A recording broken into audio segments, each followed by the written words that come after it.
Japan is often imagined through its cities, neon streets pulsing through the night, trains slicing time into minutes, lives measured by speed and output.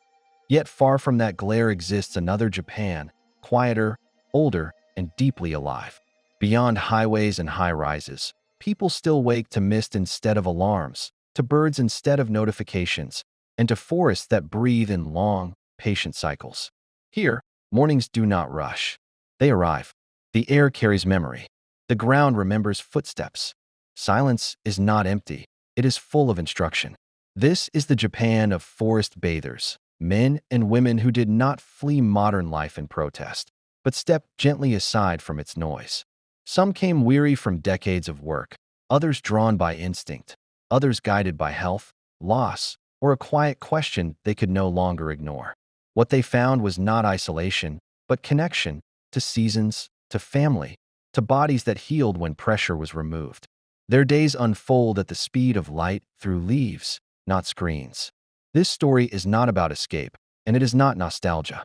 It is about return, to rhythm before urgency, to balance before excess, to a way of living that listens more than it speaks. In the forest, life does not shout to be heard. It simply continues. By the late 1970s and early 1980s, Japan had reached the peak of its post-war economic miracle. Yet beneath the surface of prosperity, the human cost was becoming impossible to ignore. Rapid urbanization had compressed millions into dense cities. Corporate culture normalized extreme overwork, and stress-related illnesses began rising sharply across working-age adults. Cases of karoshi, death from overwork, entered public discourse, while doctors reported increases in hypertension, anxiety disorders, sleep disruption, and immune suppression linked to chronic stress. In this climate of exhaustion, Japanese society faced a paradox. Material success had arrived, but physical and emotional balance had quietly collapsed. In 1982, the Japanese Forestry Agency responded with an idea that seemed almost radical in its simplicity. They formally introduced Shinrin-yoku, translated as forest bathing, not as religion, folklore, or spiritual escape, but as a scientifically grounded preventive health practice. The concept encouraged citizens to spend intentional time walking slowly, breathing deeply, and engaging their senses within forest environments. This initiative was rooted in Japan's long-standing relationship with nature, yet reframed through modern medical language to meet the needs of an industrialized society. Rather than prescribing medication alone, policymakers and researchers proposed forests as therapeutic infrastructure, integrating ancient environmental wisdom into contemporary public health strategy. What made this turn back to the forest remarkable was not nostalgia, but precision. Shinrin-yoku emerged as a response to measurable societal strain, designed to regulate nervous systems overwhelmed by speed, noise, and constant performance. Forests offered what cities could not: non-competitive space, unstructured time, and sensory calm that required no productivity. In rediscovering the forest, Japan did not reject modernity, it corrected it. The revival of nature-based living was not an escape from progress, but an adjustment to its excess. Under modern pressure, ancient wisdom resurfaced not as memory, but as medicine, quietly setting the foundation for a lifestyle that would later attract global attention. Long before the term Shinrin-yoku entered modern language in 1982, Japan's relationship with forests was already deeply woven into daily existence, belief systems, and survival itself. In Shinto cosmology, which predates written history, forests were not scenery, but living realms inhabited by kami, spirits that resided in ancient trees, mountains, rivers, and stones. Sacred groves surrounded shrines, marking forests as places of reverence rather than resources to be conquered. Villages were traditionally built at the forest's edge, close enough to draw sustenance, materials, and protection, yet respectful of nature's autonomy. Life unfolded in constant dialogue with the forest, shaping rhythms of work, rest, and seasonal awareness. For centuries, forests structured Japanese rural life in ways that were practical as much as spiritual. Woodlands provided fuel, food, medicine, and building materials, but also acted as natural buffers against floods, landslides, and harsh winds. Farming communities relied on Satoyama landscapes, managed forest ecosystems where humans and nature coexisted in balance, long before sustainability became a modern concept. Children grew up learning forest paths as naturally as streets. Elders passed down ecological knowledge through stories and rituals, and families understood that well-being depended on harmony rather than extraction. The forest was neither wilderness nor escape. It was home, teacher, and protector. This long-standing intimacy with nature meant that forest-centered living was never radical in Japan. It was ordinary life before industrial acceleration reshaped society in the late 19th and 20th centuries. When cities expanded rapidly after World War II, the physical distance from forests grew, but cultural memory did not vanish. The calm, order, and reverence associated with wooded spaces lingered quietly in collective identity. Shinrin-yoku did not introduce a new idea. It gave a modern name to something deeply familiar. What appeared to the contemporary world as innovation was, in truth, remembrance, a reconnection to a way of living that had sustained bodies and spirits long before concrete, clocks, and crowded streets defined modern Japan.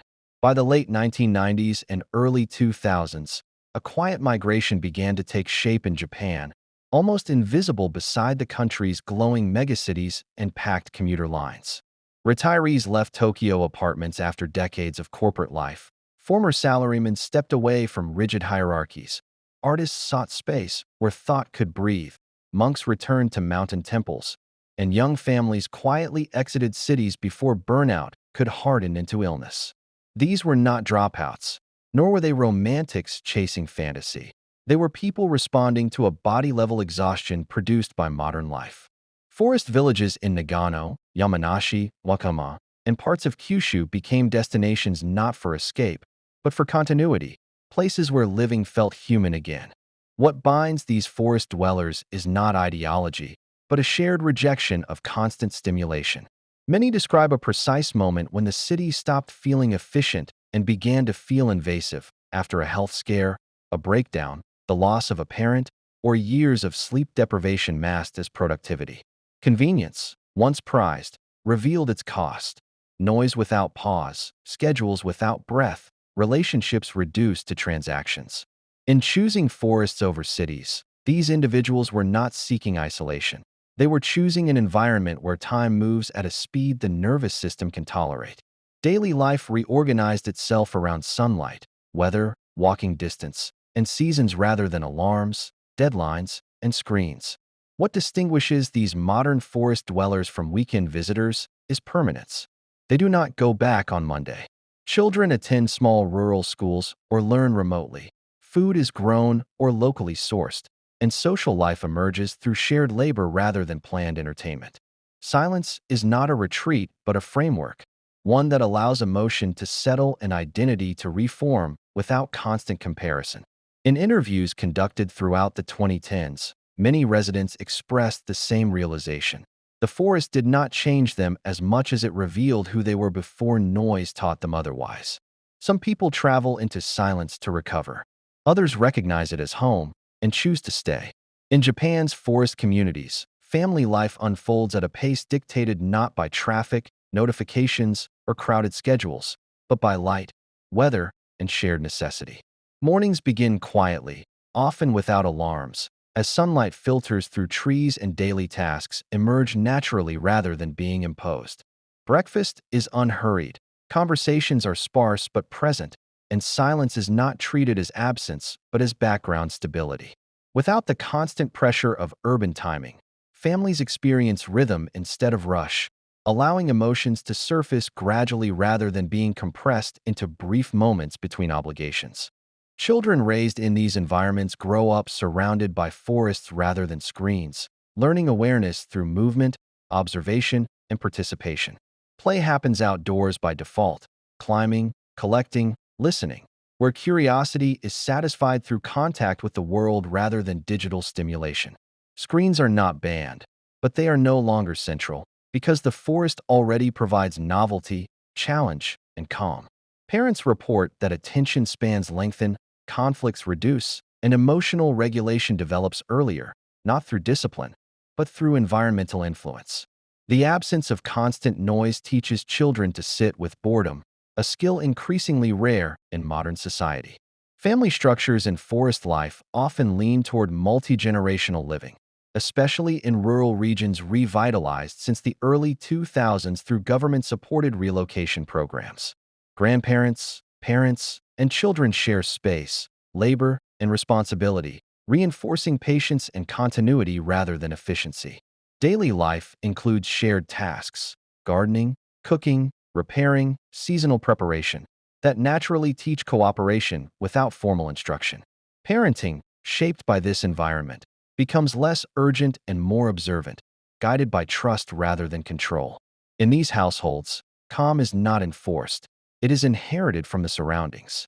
When the environment itself is gentle, families do not have to fight chaos. They simply live within balance. Living deep within Japan's forests requires a quiet agreement with nature, one that favors adjustment over domination. Food sourcing becomes a seasonal dialogue rather than a fixed supply chain. Families grow small plots of vegetables, cultivate rice where terrain allows, and supplement diets through foraging traditions that date back centuries. Wild mountain vegetables, mushrooms like shiitake and maitake, river fish, and preserved food shape meals according to the calendar, not preference. Since the rural revitalization movements of the 1990s and early 2000s, many forest dwellers have relearned these rhythms, accepting scarcity and abundance as natural partners rather than problems to be solved. Homes in these forest regions are not built to conquer weather, but to bend with it. Architecture follows principles refined long before modern insulation: raised floors for airflow, deep eaves to manage rain, sliding doors to regulate temperature, and wood chosen for flexibility rather than permanence. Winters are cold, summers are humid, and comfort comes not from sealing nature out, but from preparing for its moods. Heating is localized, clothing is layered, and daily routines shift with daylight hours. Convenience is deliberately reduced, not out of hardship, but to remain attentive. When storms arrive, plans change without complaint. When roads wash out, patience replaces urgency. Respecting wildlife is not an abstract philosophy, but a daily practice. Deer, boar, insects, and birds are neighbors, not intruders, and boundaries are negotiated rather than enforced. Gardens are protected modestly, losses are expected, and fear is replaced with awareness. Forest families accept inconvenience as the cost of harmony: long walks, limited access, unpredictable conditions, because control would fracture the balance they depend on. This way of life teaches humility through repetition.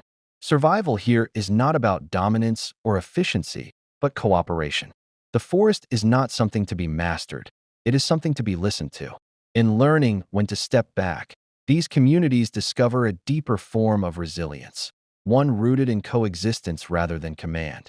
Deep in Japan's forests, health is not pursued through appointments and prescriptions, but through alignment with place. Since the 1990s, researchers observing rural and forest-dwelling populations began documenting consistent physical outcomes: lower blood pressure, steadier heart rates, improved immune response, and reduced cortisol levels.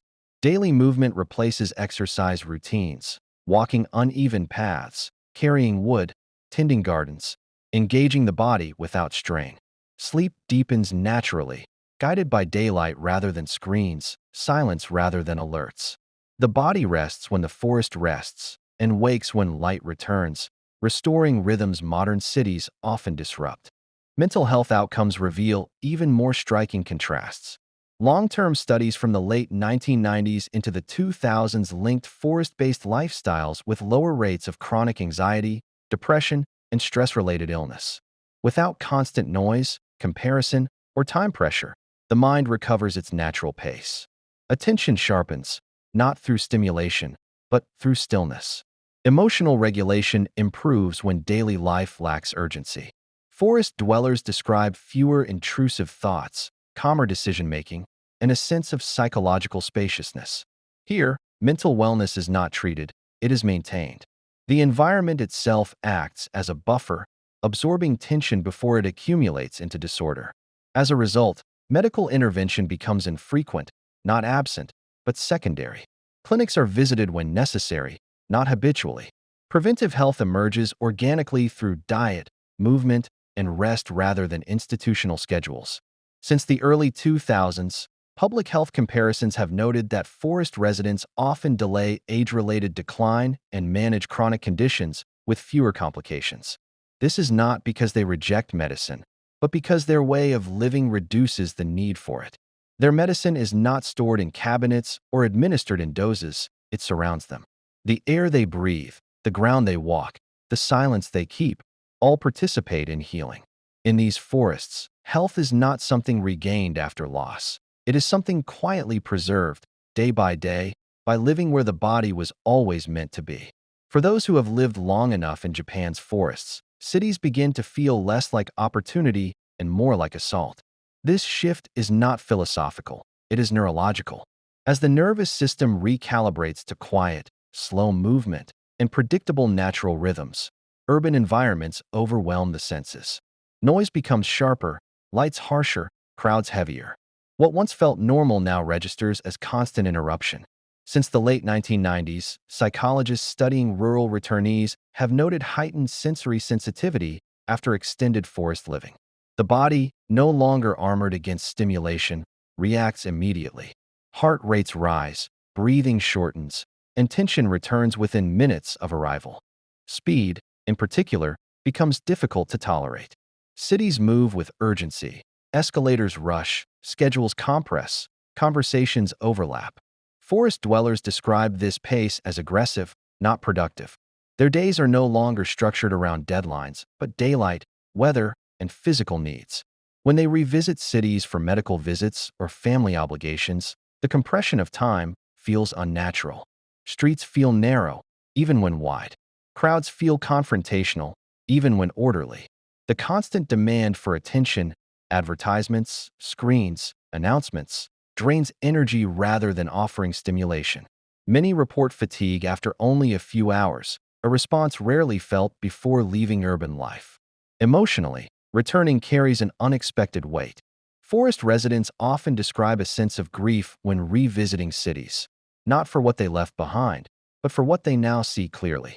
The disconnection from seasons, from silence, from one's own body becomes painfully visible. Joy and convenience fades, replaced by discomfort and dependence. By the early 2000s, sociological interviews revealed a consistent pattern. Those who moved back to forests after city visits returned with relief rather than nostalgia. Home had been redefined. Silence was no longer absence, it was presence. Calm was no longer escape, it was baseline. Once the forest becomes home, the city does not feel exciting or alive. It feels loud, insistent, and foreign, like a language the body no longer speaks. What once looked like withdrawal is now being studied as foresight. As Japan entered the 2000s with one of the world's fastest aging populations, rising suicide rates, and chronic burnout tied to urban work culture, policymakers began paying closer attention to those who had quietly stepped away. Forest dwellers were no longer treated as outliers, but as indicators. By the late 2010s, ministries and universities reframed rural forest living as a response to structural strain, not personal failure. The question shifted from why they left the city to why so many could not survive within it. Silence, once dismissed as escape, began to look like adaptation. This attention became formal policy. Beginning in the early 2000s and accelerating after 2015, Japan expanded government-funded forest therapy bases, wellness trails, and rural resettlement incentives. Municipalities partnered with medical researchers to measure stress hormones, immune response, and cognitive recovery in forest environments. Results consistently showed measurable benefits within days. By 2020, forest-based wellness zones were being promoted not only for tourists, but for long-term residents, elder care, and family relocation. These programs were not nostalgic retreats. They were calculated investments. The forest was reframed as infrastructure, preventive healthcare embedded in landscape rather than concrete. Globally, the timing could not be sharper. As burnout culture spreads across developed nations, mental health systems strain under demand, and digital saturation erodes attention, Japan's forest dwellers stand as living prototypes of a quieter future.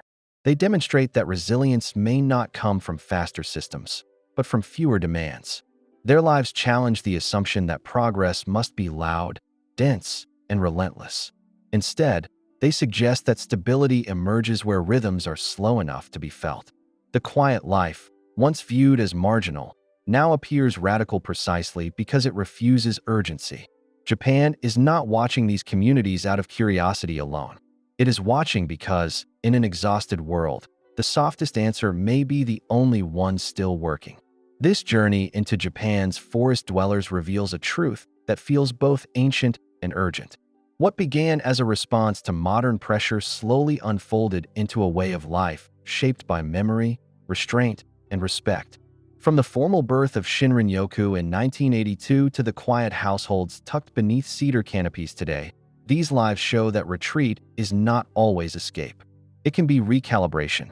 The forest did not offer novelty, but familiarity, a return to rhythms Japan once knew before speed became virtue.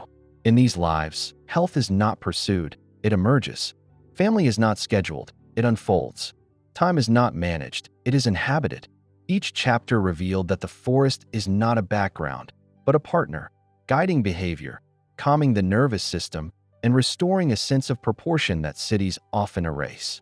What makes this story matter is not romance, but relevance. As nations struggle with burnout, aging populations, and overstimulation, the forest dwellers quietly demonstrate another path. They remind us that human systems collapse when they outrun biology. Japan's growing investment in forest-based wellness zones, rural resettlement, and preventive health is not nostalgia, it is strategy. These communities are not rejecting the future, they are rehearsing it. Their lives suggest that resilience may depend less on innovation and more on subtraction. Fewer demands, softer sounds, deeper attention. In a world accelerating without pause, their stillness becomes a form of intelligence. Not everyone will move into the forest, but everyone can learn from those who did. This is the kind of story AsiaEyeWithin exists to tell, the quiet patterns shaping tomorrow long before they make headlines. If this journey into Japan's forest life deepened your curiosity, grounded your thoughts, or shifted how you see modern living, stay with us. Like the video, share it with someone who feels the weight of noise, and subscribe to AsiaEyeWithin for more unseen stories from across Asia's cultural edges. Here, we don't rush the truth, we let it breathe.